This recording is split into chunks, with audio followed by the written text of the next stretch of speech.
robotjones. Hello and welcome to the channel. Today we're going to start something new for this channel. I thought, what better way to start this channel where I go into depth about an entire TV series that I got hooked on a few years ago, and that's WHTRJ, or what everyone else knows it as, Whatever Happened to Robot Jones. Majority of the people, including myself, simply call it Robot Jones. This was a show that I recently found back in 2020 during the pandemic, where I was stuck at home like everyone else, but stumbled upon this goldmine of a show while randomly surfing the internet. I admit that I did not watch the show growing up, and wish that I did. In fact, I briefly in my head recall seeing this show on a commercial on Cartoon Network. Whatever happened to Robot Jones? Aha! Making it very educational. But I'm glad I found it eventually, so I can go into depth now as to how great this TV show was. Before we get started on reviewing all the episodes of Robot Jones, let's go into context as to how Robot Jones got onto Cartoon Network. It all started when Greg Miller, the creator of Robot Jones, created the pilot of the show to be aired in the month of June 2000 for the TV channel Cartoon Network. Before we get to see Robot Jones in the pilot episode, there were several sketches of Robot Jones where he looks, well, different. I'll let you see for yourself. In some of the early sketches, he was supposed to be adopted by a human family, where his mouth is bigger than his eyes. I think this would have been a really cool concept, but I do like that Robot Jones being with his robot parents better, since it revolves around his entire family being robots and having to deal with us humans. In another sketch, Robot Jones is wearing a t-shirt with the letter M on it. This sketch had me wondering, what does the M stand for? Unfortunately, we don't know, but I'll take a wild guess that it was supposed to be a guy's name, such as Mike, Mo, Mark, or even Marvin. The last sketch I found was where Robot Jones looks more human than the other sketches. Here he has a block head with a large baseball cap and what appears to be an antenna on the side of his head, as well as a shirt, pair of shorts, and shoes, followed by a potential catchphrase, "Man, this megabytes." We ultimately got an approved sketch for the pilot episode. The main difference I see here versus the final version, which I'll show in a moment, is that he moves more like a robot, which is what he's supposed to do, and he looks smaller than what we typically see him as, while not giving too many emotions. After the pilot episode 2 years later, we got the final version of what Robot Jones looks like. Here, he has more movement, not only emotionally, but physically as well. He also appears to be taller and easier to recognize during scenes. I do have to admit, I like the pilot version of him, since he looks more futuristic, but I do like that they made Robot Jones to be more flexible and less square-shaped in the final version.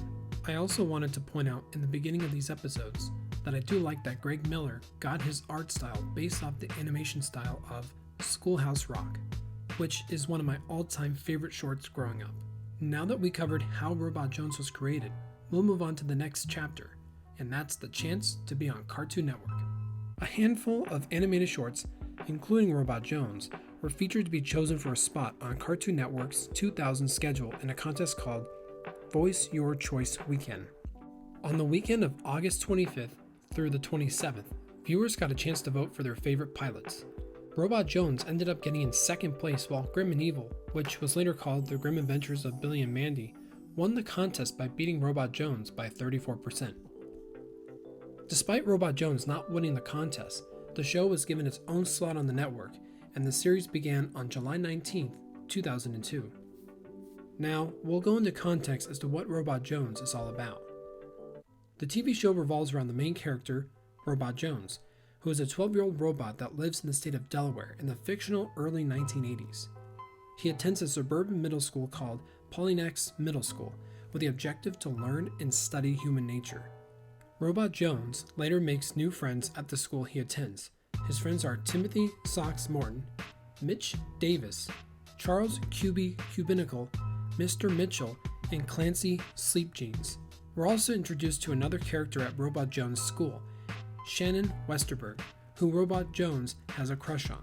Robot Jones does have enemies at the school, who are the Yogman twins, Finkman, and Principal Madman. Robot Jones is the only child in his futuristic cube-shaped house, where he lives with his mom, Mom Unit, his dad, Dad Unit, and his grandfather, Gramps Unit. I'll be going more into depth about each of these characters later on in this channel as separate videos to fully go into detail on each of these characters themselves. Despite the pilot episode airing in 2000, the entire series of Robot Jones started on July 19th, 2002 until November 14th, 2003. There were a total of 2 seasons and 14 episodes, 6 episodes in Season 1, 7 episodes in Season 2, and the pilot episode. There are also 6 unreleased or unfinished episodes that never got a chance to be a part of the series due to the abrupt cancellation of the show. I'll be making a separate video on these unfinished episodes as well. For each of these episodes, I'll be breaking these down into categories such as the plot, characters, censorship, bonus facts, and overall rating. That way, I can break down each episode where I personally rank them from best to worst from the show. I'm really excited to get these videos going, and I hope to see you in the first video of the series where I go into full detail about the first pilot episode of Whatever Happened to Robot Jones. Thank you so much for watching, and I will see you all in the next video. Whatever happened to Robot Jones?